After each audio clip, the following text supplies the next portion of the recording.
You know the vibes. Welcome back to another episode of the Hoop Genius podcast, brought to you by NBA 2K24. If you don't yet get your copy, the link is in the description. Myself, Mamuti, alongside me as always, the three-time NBA champion, Mr. BJ Armstrong. How's your day going? How's your week going? Everything is everything, Bo. Everything is everything. I'm ready to get it, All right, man. I'm feeling good. We're going to talk some NBA, do what we do. Do you know who else is feeling good? Who's that? Mr. Devin Booker. Walked into Madison Okay. Square Garden, walked away with the game winner. Okay. And it was amazing because he was actually double teamed when he hit the game winner fading out of bounds. And he's Oh, famous for not wanting to be double teamed in the offseason. So okay. luckily, all that complaining and all that practice paid off. But the Suns have now won 7 games in a row, third in the Western Conference, 11-6. Now, Bradley Right. Beal has been out, but even with KD missing, they're still racking up wins.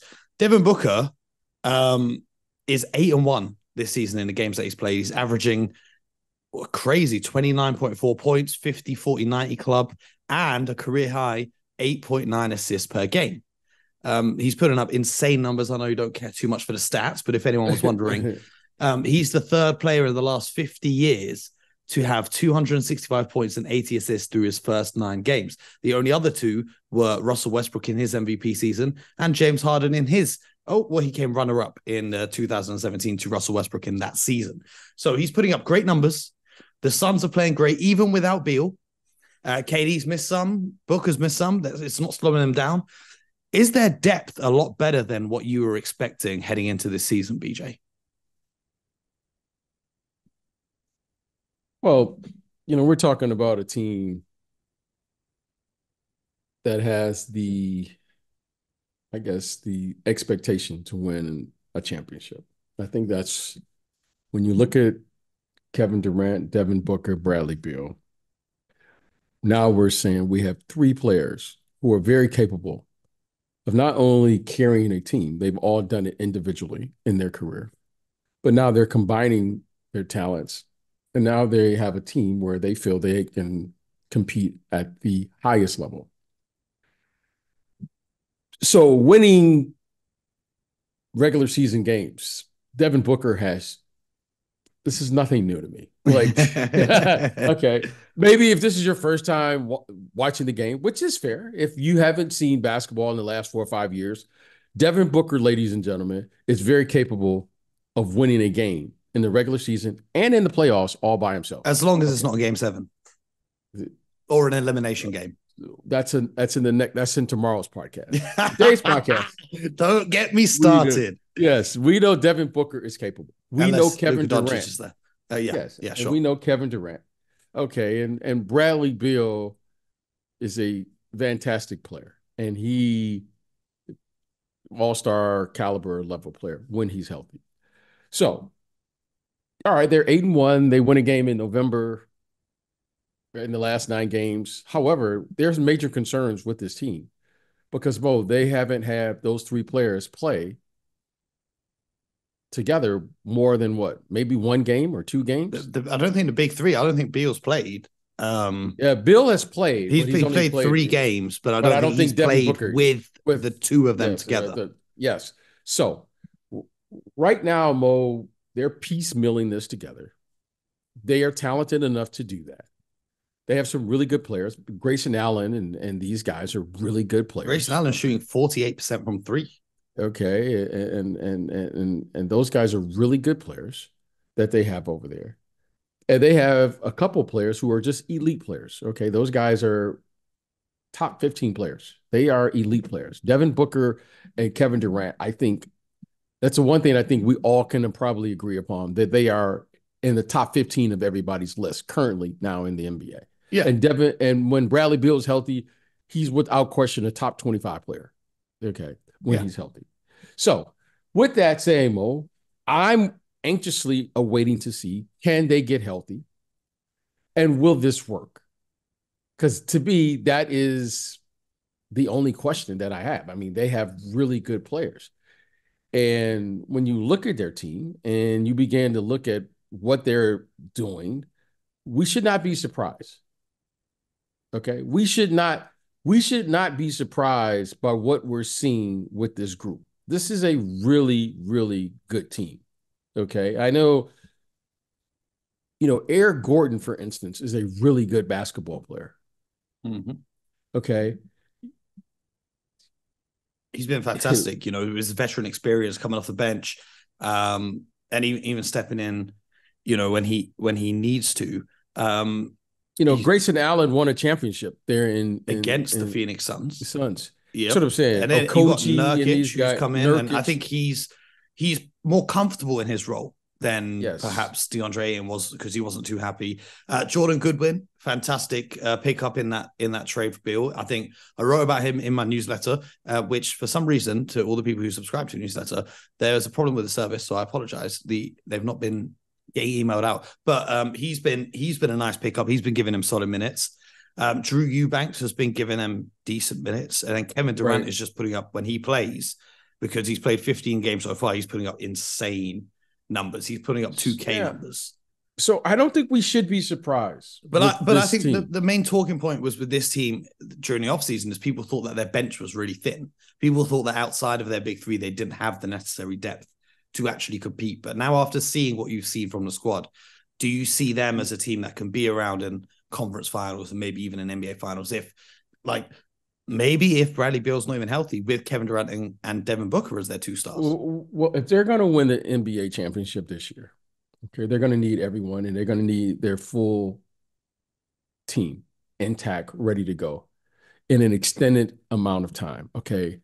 If they continue to go on this path, we've seen this before where you've seen very talented teams and they just couldn't get healthy.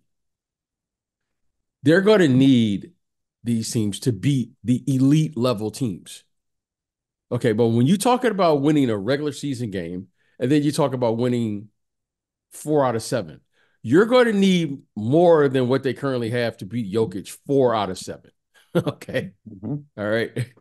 Okay. Is that fair? You're going to need, right now, if you look at the Minnesota Timberwolves, if you look at these teams, you're going to need all of their players to be healthy and ready to go and be playing at an elite level if they're going to win the NBA championship. Now, are they talented enough to win regular season games? Absolutely. Oh, absolutely. Because you have scheduling, timing. Sometimes you just play well, matchups. We have all of those things. However, we're talking about winning 4 out of 7. Okay. And they're going to, at some point, they're going to have to win on the road. Okay. It's possible for them to win every game at home, but more than likely they're not. They're going to be challenged. They're going to have to go on the road. They're going to have to play and face some adversity. Well, they've been better on the roads. They're 7-2 on the road so far, and 4-4 at home, which is kind of crazy. But then let's take it to who they're playing. Is this I haven't looked at their schedule. I haven't really been able to observe their schedule. What is their scheduling? What's their days off? So forth and so on. However, right now, give them credit, Mo, for, as you hear me say, win the games you're supposed to win. Just win those games.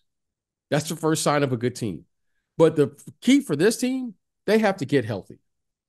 That's a concern for me, because even though they're winning games, they're going to play different, believe it or not, Mo, when all of those guys are on the floor together. And they have no chemistry as we're talking right now on this podcast. And that's going to be a different team once those guys get on the floor. They're going to defend different. The spacing on the floor is going to be different. The rotations are going to be different. The play calls are going to be different. And all of those things are going to they got to work all of that out. So let's hope that those guys can get on the floor for an extended amount of time to work through all of this, because I think it will be great for the game. And I want to see those guys play, if possible, and see how good they can be, because right now, Mo, I'm encouraged with the role players that they have. I'm encouraged by that. However, if we're going to win the final game, they're going to need their star players to be stars. And right now, we haven't seen them.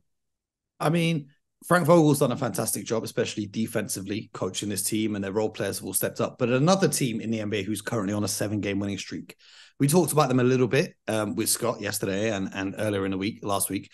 But the Orlando Magic continue to stack up the wins, 7 in a row, second in the East, 12-5. Now, the question here with the Magic is, they didn't make significant offseason moves. I mean, they brought in Joe Ingles and they drafted Anti Black, but what's the difference for this team? Aside from their players have just developed and got better, why do we not see more teams? I think you just said it. Well, you just said it, Mo. You just said it. It's easier said than done, right? Traditionally, we look for the quickest turnaround is in free agency. You get a star player, he comes to your team, it instantly makes you better. That's the quickest way to get better, to improve your team. Okay, so if you can't get in free agency, we go to the draft. You draft a Wembanyama. You start drafting Akeem Olajuwon. You start drafting those players. Okay, then another way, Mo, is you can make these trades. Mo, greatest time for Mo to talk basketball is at the trade deadline. Mo loves it. He takes it to another level if that's possible. I love it. I mean, what can I say? You can see exactly. It's a make or break day with all the pressure on you, man. You know what I mean? I can't wait. I'll put it like that. Mo comes into the podcast every day, not 9, but on 10. He's on 10. Okay. All right. Believe it, ladies. Believe this or not, ladies and gentlemen. He goes to 11 once the trade deadline happens, if that's possible. And then you have the final way, Mo, which we're all trying to understand. We're all trying to understand it, right? That's why teams are spending millions and millions of dollars on player development, because we know that the players now that we are drafting, because of their age, Mo, they're underdeveloped. And you don't know which one is going to develop. A la this kid, Tyrese Halliburton. You don't know, right? We all thought, you got a chance, good size, da-da-da. And then suddenly, boom. Well, you can have two players in the same workout, in the same system, with the same coaches. One takes off and the other doesn't. If we had that answer, Mo, you and I would be trillionaires. Okay. Now, Mo knows it, but he won't share it with the rest of us. So that's no, I'm waiting for that GM job. You feel me? Yeah, right. Mo's waiting to share that with us. However, when you see young players take off like this, like you've seen in Orlando, you marvel at it. You go, wow. Suddenly, Mo, here's a team that didn't make the playoffs last year. They didn't make the play-in last year. And I think now, Mo, they're like second, I think, or third, somewhere around there. In the East right now, as we speak. In the East right now. And they haven't made any significant moves traditionally that we make, right? They didn't get Damian Lillard. They didn't get any of these players. And suddenly they just stay pat, kept working, kept turning the wheel, turning the wheel. And then now they're in second place. So congrats to them. Scott identified them, a couple of weeks ago when he said this is a team he's going to be watching. And suddenly they are playing consistent basketball now, Mo, especially at home. They're a tough out at home right now. And then as their confidence begins to build, they're going to be even better on the road. So this is a young team that you say, for whatever reason, give those people down there credit. Because now, Mo, they have real talent. And they have talent that's performing. So I love it when young players take potential off their name. I love it. Now, Mo, the next step is, should we start expecting them to win? Now, that's the next step. Mo, they're winning, but we didn't expect them to win. And now, all of a sudden, Mo, when the Orlando Magic come into town, guess what they're going to say? The second place Orlando Magic. And this is all with Wendell Carter Jr. has only played 5 games as well. That's what they can get even stronger when he comes back into the lineup. So I think these next 20 or 25 games or so, Mo, is going to be a great test to see, are we for real, or are we just a team that just kind of snuck up on everybody? Because when you start winning with the expectations, Mo, then that's saying something. I think for me, I'm looking at them, and it's not that they're putting up crazy scoring numbers. They don't have a player on their roster averaging more than 20 points a game.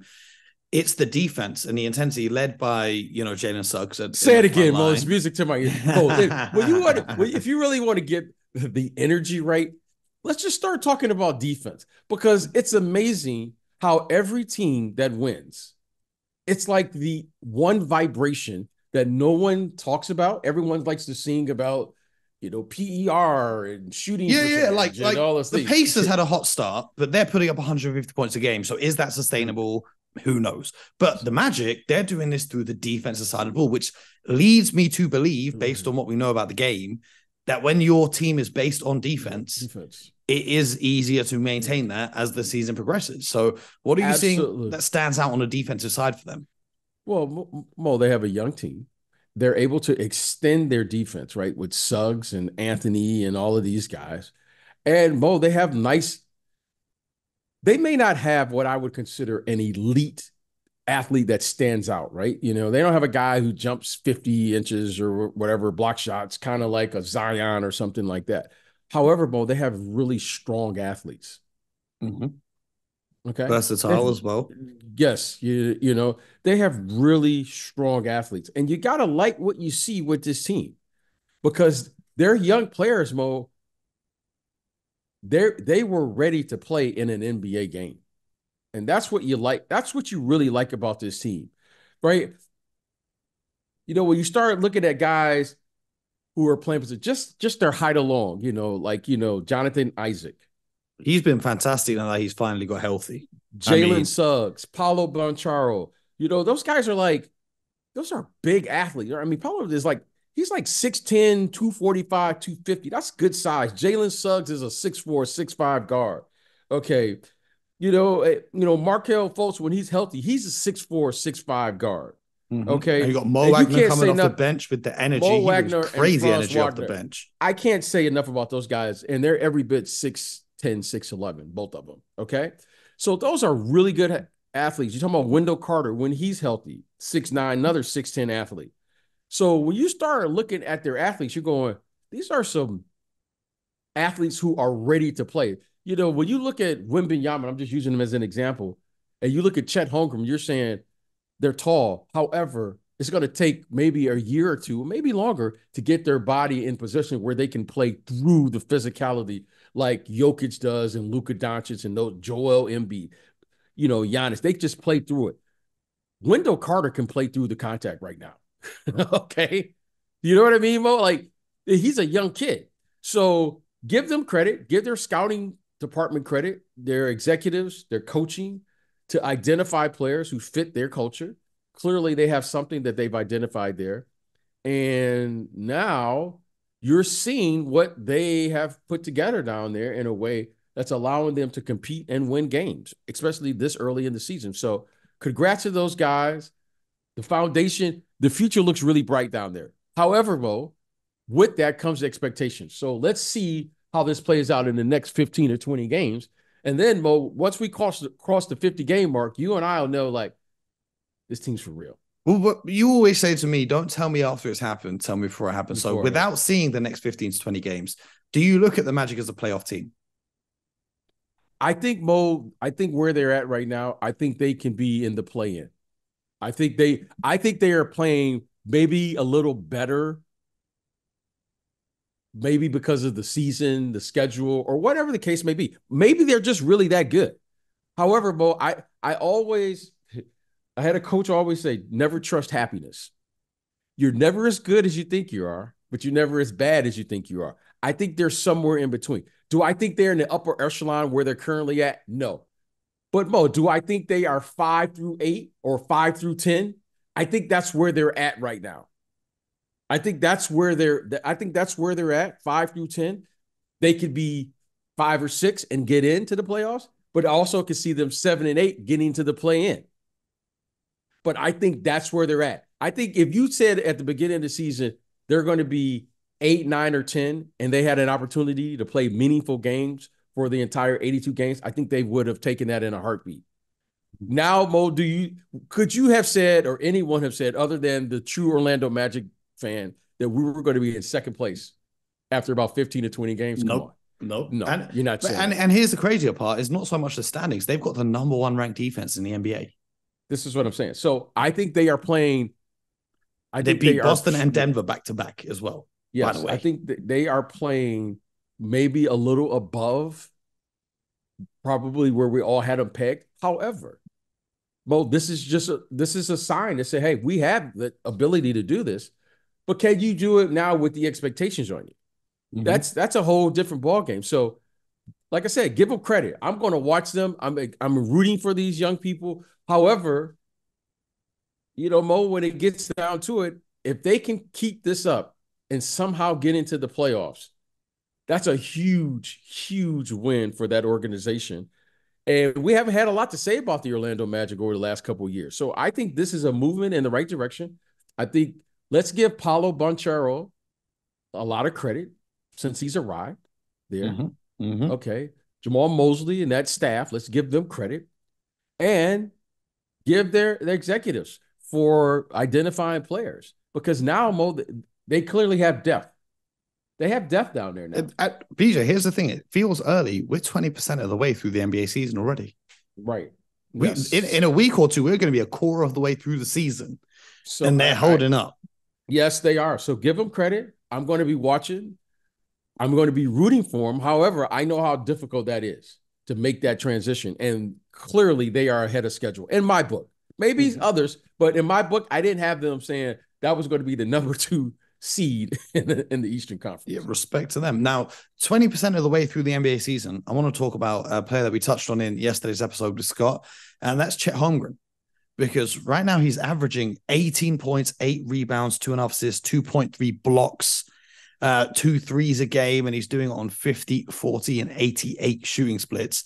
He had a huge game on the weekend against the Sixers. He put up 33 points to go along with 6 rebounds and 3 blocks. And I saw a tweet. My friend Alex Hoops put out a tweet saying, you can't name 10 centers better than Chet Holdgren right now in the NBA. So I wanted to put together a game of what we played last week, and it's called Would You Rather? And I'm going to give you the names of centers who right now, would you rather have them or Chet Holdgren? Are you ready? Well, I'm going to listen to you. I don't know if I want to play this game. You are playing this game. It feels like a setup to me, right? It feels like this is not a setup. It's just your opinion. Chet has only played in 15 games. But that's what I'm saying. Right now, if we at the park and we're picking, and it's the last spot on your team, and you got to pick between Chet and this player, who are you going to pick? Right? Okay. So we're going to take Jokic and Embiid off the board, of course. That's not even a conversation. Who would you rather have, Chet Holdgren or DeAndre Ayton?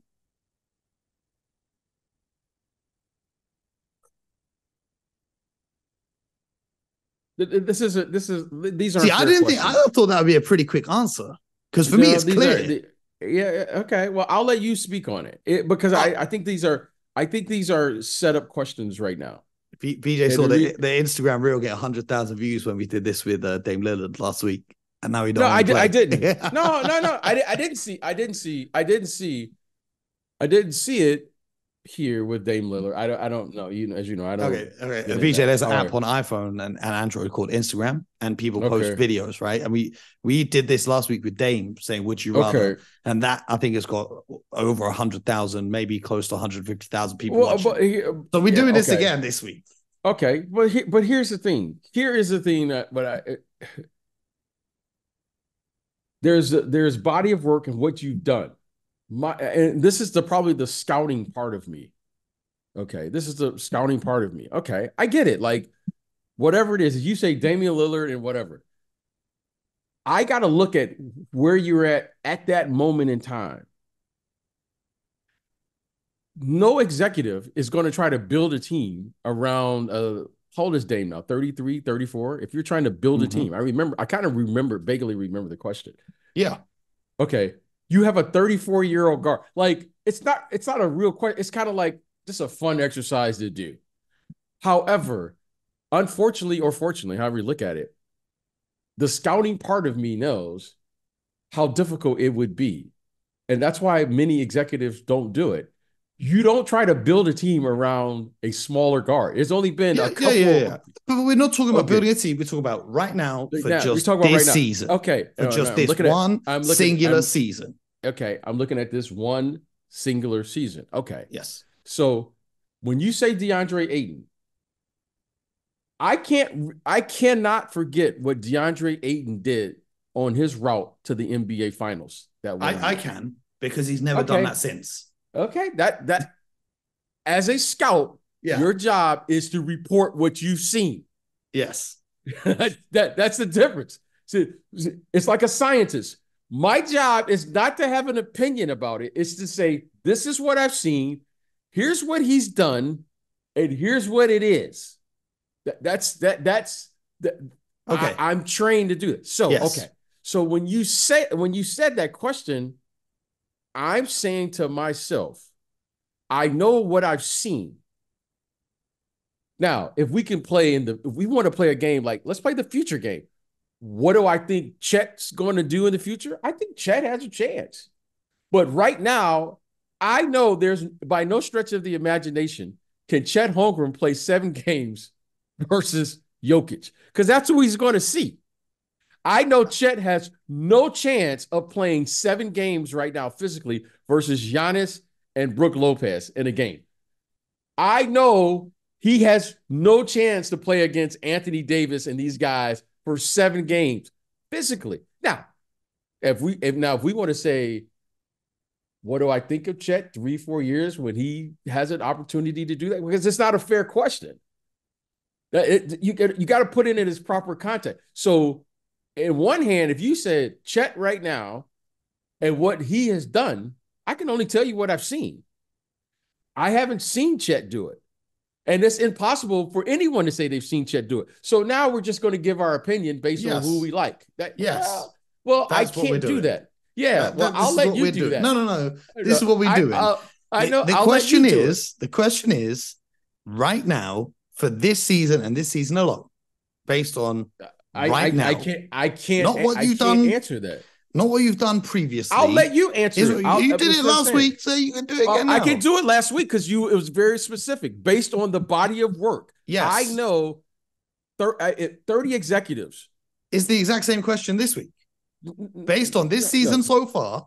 Based on this who season would you so rather far. Have for the rest of the season. Okay. If I were coaching, which the people are playing, they're going to all say DeAndre Ayton. Okay. That's what they're going to say. Why they're going to say that is because physically, he's more capable of playing in a playoff series right now. If you said right now, okay, the 2 best players at that position who we didn't even put in this exercise. Because there's no point comparing them to this. Okay, there's no point comparing them. But that's who we're going to play against, the guys who we're not going to compare them against. So your argument is already skewed. Okay, so the original question that this is based on is, can you name 10 centers better than Chet Holdgren right now? Okay, let's list them for me. Okay, go ahead. We can try. Let's go ahead. Now, let's Giannis and Embiid.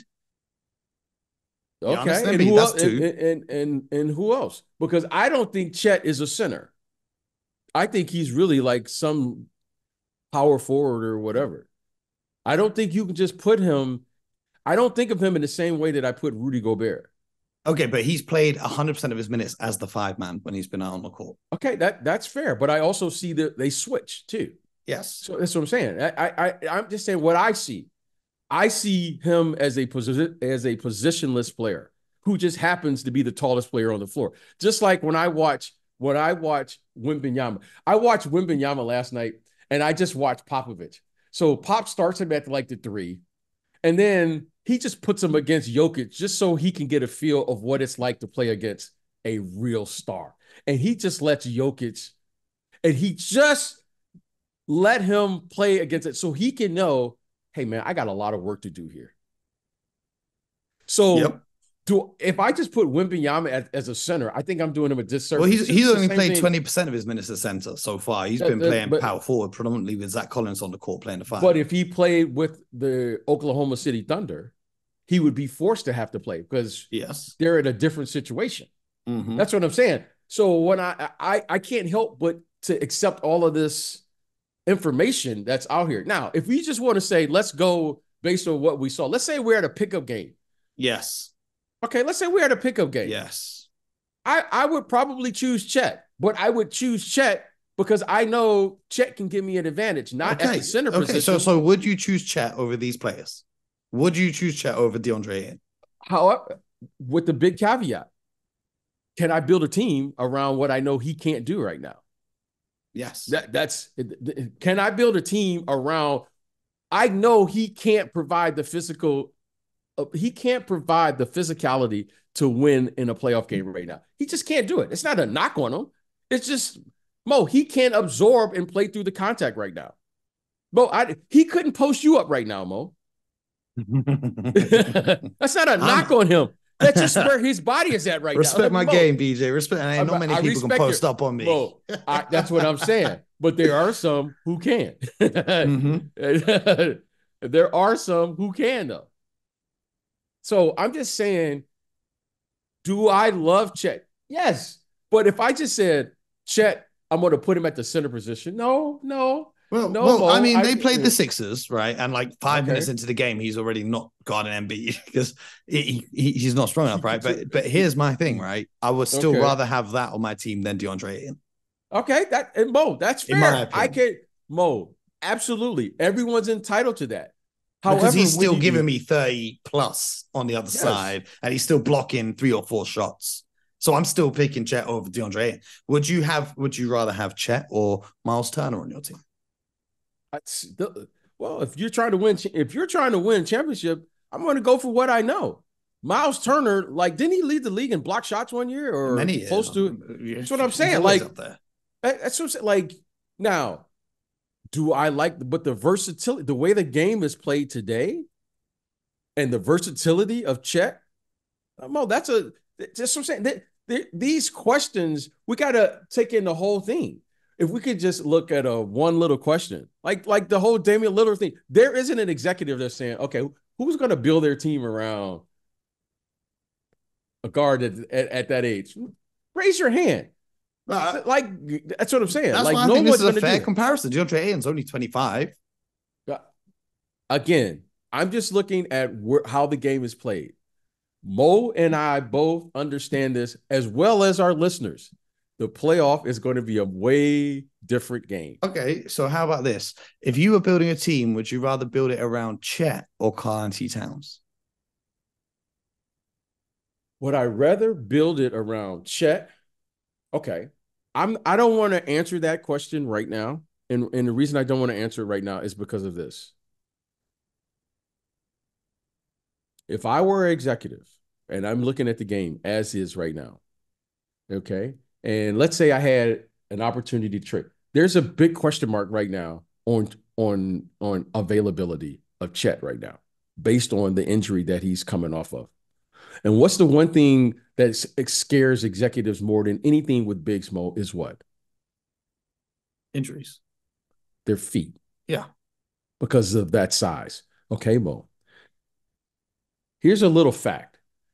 Mo, we've never seen a player at this size play like this in a game where it's not based like where they're playing in the paint and the things that they're doing. Mo, and it's a real thing now that we know that bigs have problems with their feet, right? Yes. Whether it's Bill Walton, Yao Ming. We don't know. So while we're sitting here just saying we've literally got a sample size of what's going on here. I'm hoping that this young man, knock on wood, is healthy because, Mo, we're seeing not one, but 2 players we've never seen before play. Mm-hmm. And we know, Mo, that bigs, that pressure, that size, the step backs look cool. The between the legs looks great. We all put, as you say, on Instagram, and I need to get the app, which I don't have. It's great. However, Mo, everyone who's watched this game since 1946, they're holding their breath because none of us has ever seen this before. So before I start saying who I want, Mo, I don't know who I want. Because right now, Mo, if all things are equal, I would choose the better defensive player. And the better defensive player to me appears to be Chet. Mm-hmm. Appears to be. Because defense, to me, is the catalyst to everything. It's the catalyst. It's like quantum mechanics. That's the thing that touches everything else. It touches everything, okay? And whatever it is you're looking at, it touches everything, okay? If you can defend I can be a good shooter. Why? Because I'm going to play advantage basketball. Of course, I'm going to shoot a higher percentage because I'm shooting more uncontested shots. If I can't defend, that puts an incredible amount of pressure on my players to shoot contested shots. And we all know, Mo, that contested shots are a lower percentage than uncontested shots. So, and Chet is currently second in the NBA at contesting shots. Okay. So if you're saying if everything is equal and everything is healthy and all of this, I'm going to always choose the better defensive player. I'm always.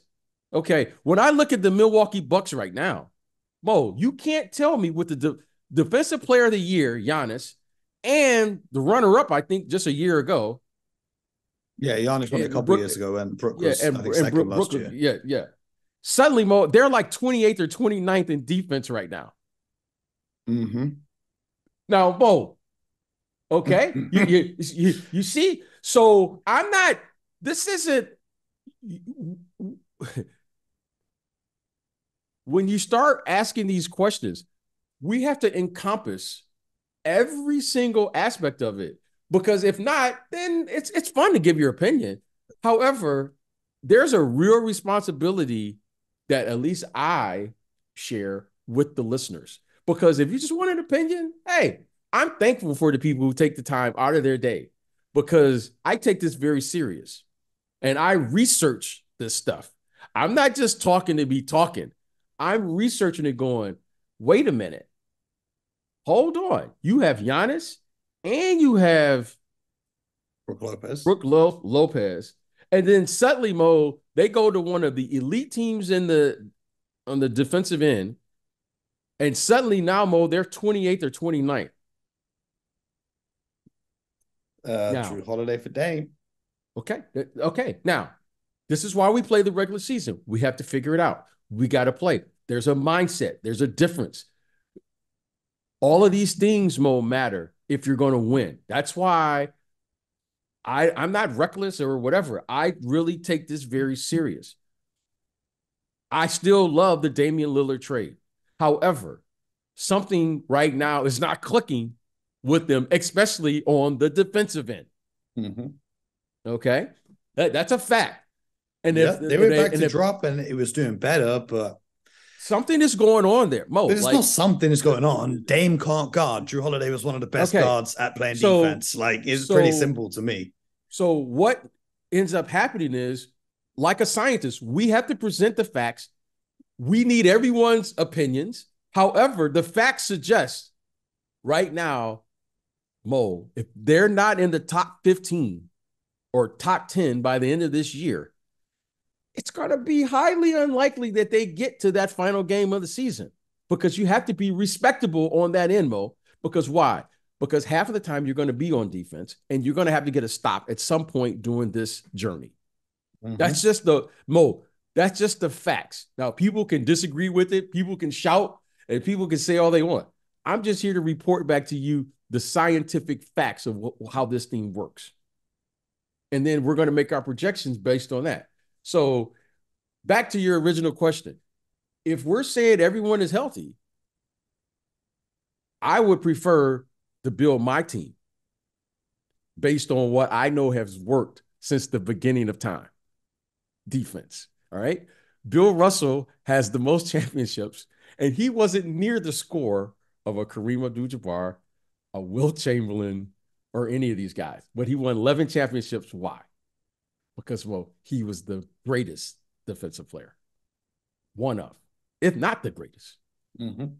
Okay, so based on what I understand, until someone else does it a different way, I'm going to take the guy who can defend. I mean, Mo, it's just simple math to me. It's not complicated. Yeah. So now, if you have an opinion on shooting and hey, do your thing. Just give me the guy who can who can stop the other guy.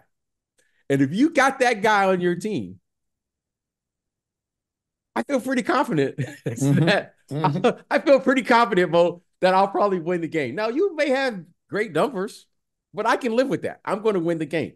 But that's just me. So if that's the game we want to play, let's play it. And I don't think DeAndre Ayton He's a bad defensive player, by the way. I think he's okay. I mean, Yeah. I think he was better than he is now. But that's that. Professor Armstrong don't want to play these No, games no, no no, more. no. So, No, I'm not you're playing the letting game. down Bro, I the just people on want to make TikTok, the sure. people on Instagram are going to be mad now. They're going to be upset. They was expecting these every week. And now I'm just going to tell them you don't want to play. Well, I want BJ's to took his play. ball and gone home. That's No, okay. no, I want to okay. play. I want to play. However, I feel responsible. Like there's a responsibility I have. I mean, it's fun, but at the same time, I mean, well, we're like, I can't have the name. Real name, play, no gimmicks. But at the same time, you don't want to play. I say every day, real name, no gimmicks. You didn't say it today. All right. That's that. That's another episode of the Hoop Genius podcast. Okay. Appreciate you guys rocking with us. Make sure you subscribe, Apple, Spotify, YouTube, wherever you get your podcasts. BJ and I will be back tomorrow with more. So do not miss a single episode. And most importantly, get buckets.